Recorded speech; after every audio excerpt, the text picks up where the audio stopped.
سے گزارش ہے کہ حضرت امام علی مقام سیدنا امام حسین علیہ السلام آپ کی شہادت پہ ذرا تھوڑی سی روشنی ڈالیں۔ بسم اللہ الرحمن الرحیم۔ امام علی مقام کی شہادت کے حوالے سے یقیناً یہ ایک ایسا واقعہ ہے، امام علی مقام کی شہادت جو پوری کربلا کی جتنی بھی یہ داستان عشق و محبت ہے، اس کا ایک نقطہ عروج ہے اور نقطہ انجام ہے۔ امام علی مقام کی شہادت اس اعتبار سے بھی اہم ہے کہ اس شہادت کی نوید اور پریڈکشن خدا کا صلی اللہ علیہ وسلم نے فرمائی، اور اس کا علم آپ کے والد گرامی کو بھی تھا، آپ کو خود بھی تھا کہ مجھے شہید ہونا ہے اور جام شہادت نوش کرنا ہے۔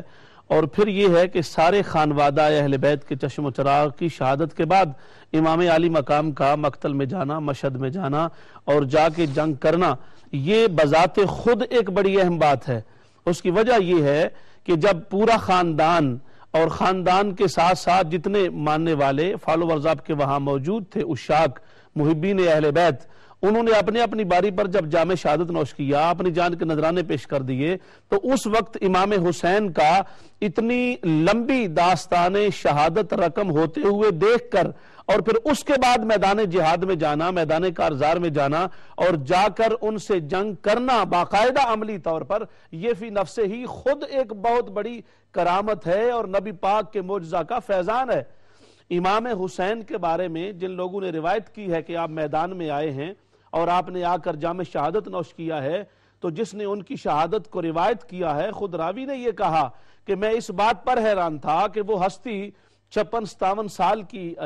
شخصیت ہے اور وہ سارا دن اپنے خانوادہ اہل بیت کی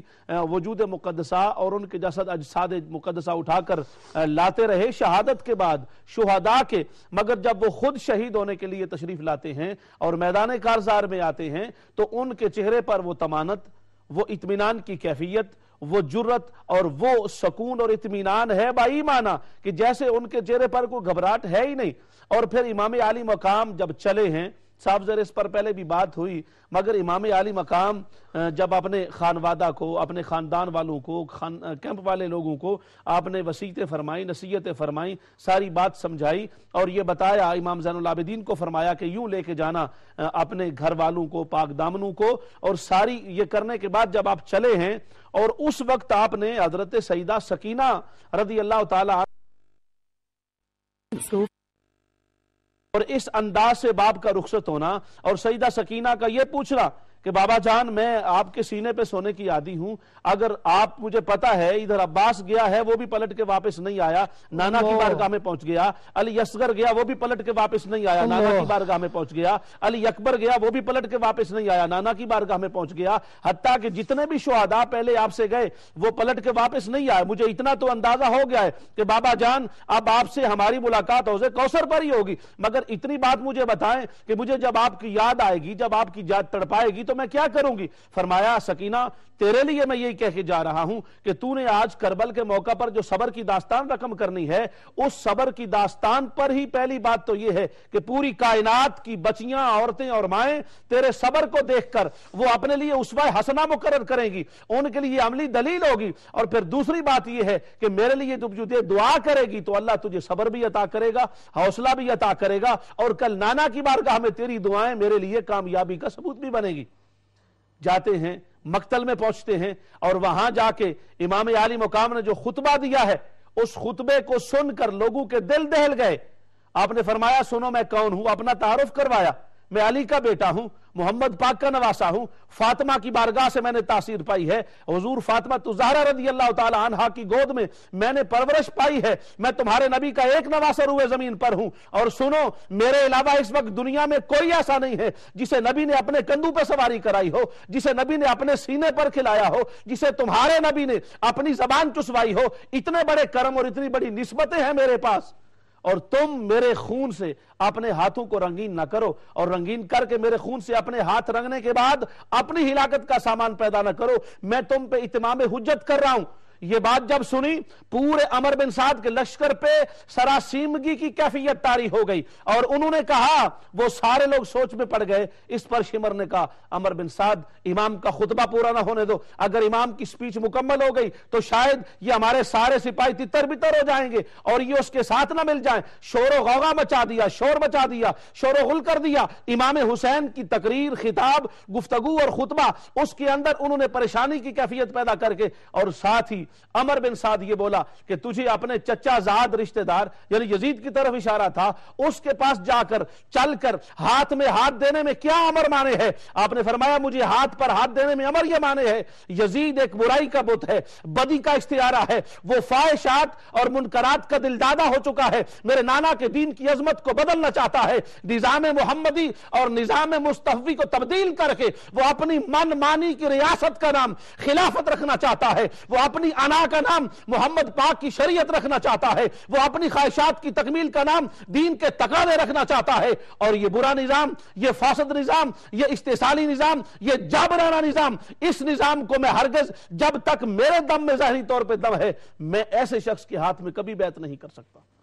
تو مقصد یہ بات کرنے کا تھا، امام علی مقام کے قدم تو اس موقع پر بھی ڈگمگائے نہیں ہیں. آپ نے ایک بار بھی ریکویسٹ نہیں کی ہے کہ میں تمہارے پاس آ جاتا ہوں، ایسا کر دیتا ہوں. وہ جو کہا وہ غلط روایتیں ہیں، ایسا کر دیا ایسا کر دیا. آپ نے یہ تو ضرور کہا کہ اگر تم یہ سمجھتے ہو، مگر وہ بھی پہلے خطبوں کی بات ہے. اس مقام پر تو فرمایا، آپ کا ایک ہی جملہ تھا، لو کان دین محمد لم یتقم سوا قتلی، اگر میری شہادت کے بعد محمد پاک کا دین زندہ نہیں ہوتا، یا سیوف خزونی خزینی، اے تلوارو آؤ میرا سر کاٹ دو. یہ کہہ کے آپ آئے اور آپ رجز کیا پڑھ رہے تھے؟ فرما رہے تھے آؤ اب سارے دن کے بھوکے کی جنگ دیکھو، سارے دن کے پیاسے کی جنگ دیکھو، جسے گھوڑے پہ سوار کرنے والا کوئی نہیں رہا اب اس کی جنگ دیکھو، جس نے 72 لاشیں اٹھائے ہیں اب اس کی جنگ دیکھو، اب 57 سال کے محمد مصطفیٰ کے نواسے کی جنگ دیکھو. یہ کہہ کر امام علی مقام جب تلوار کو لہراتے ہوئے میدان میں نکلتے ہیں تو نکلتے ہوئے میدان میں وہ یزیدی فوج اور سپاہی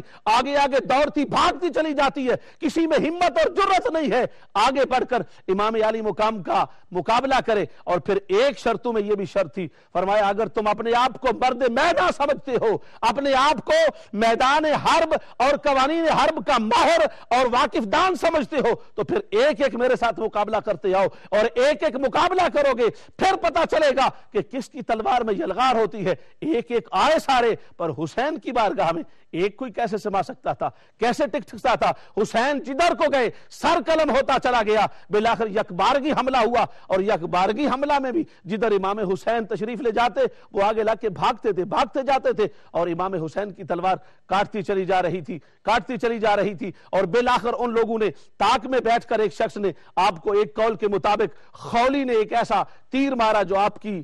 پیٹھ پر لگا، اور حسین بن نمیر نے آپ پر حملہ کیا، اس نے آپ کو پتھر مارا، اور جو خولی نے آپ کو تیر مارا آپ کے جسم اقدس کے اندر گیا، اس کی وجہ سے آپ پر 35 سے بھی زیادہ زخم آ چکے تھے. آپ زمین پر تشریف فرما ہوئے، اور آپ زمین پر جب تشریف فرما ہوئے، یہ باقاعدہ لوگوں نے لکھا ہے، لوگ کہتے ہیں افسانے بیان کرتے ہو، باتیں کرتے ہو، جانور بھی کبھی کسی کا جانور ایسا ہوتا ہے، جانور امام حسین کا جانور ہو تو یقیناً وہ ایسا کرتا ہے. ذوالجناح نے اپنے گھٹنے ٹیکے ہیں، زمین کے قریب فاصلہ کیا ہے، امام علی مقام زمین پر تشریف فرما ہوئے ہیں. شمر لعین نے آ کر آپ کے جسم اقدس پہ سوار ہوا، اور جسم اقدس پہ آ کر جب آپ کا سر قلم کرنے لگا آپ نے فرمایا مجھے اپنا سینہ دکھاؤ. اس نے کہا کیوں دیکھتے ہو؟ کہا میرے نانا نے فرمایا تھا کہ تجھے قتل اور شہید کرنے والا وہ سفید داغوں والا کتا ہے جو اہل بیت کے خون سے اپنے منہ کو بھرے گا. میں دیکھنا چاہتا ہوں میرے نانا کی یہ بات پوری ہو رہی ہے کہ نہیں ہو رہی. اس نے جب سینے سے پردہ اٹھایا دیکھا اس کے سینے پر اور جسم پر سفید داغ تھے.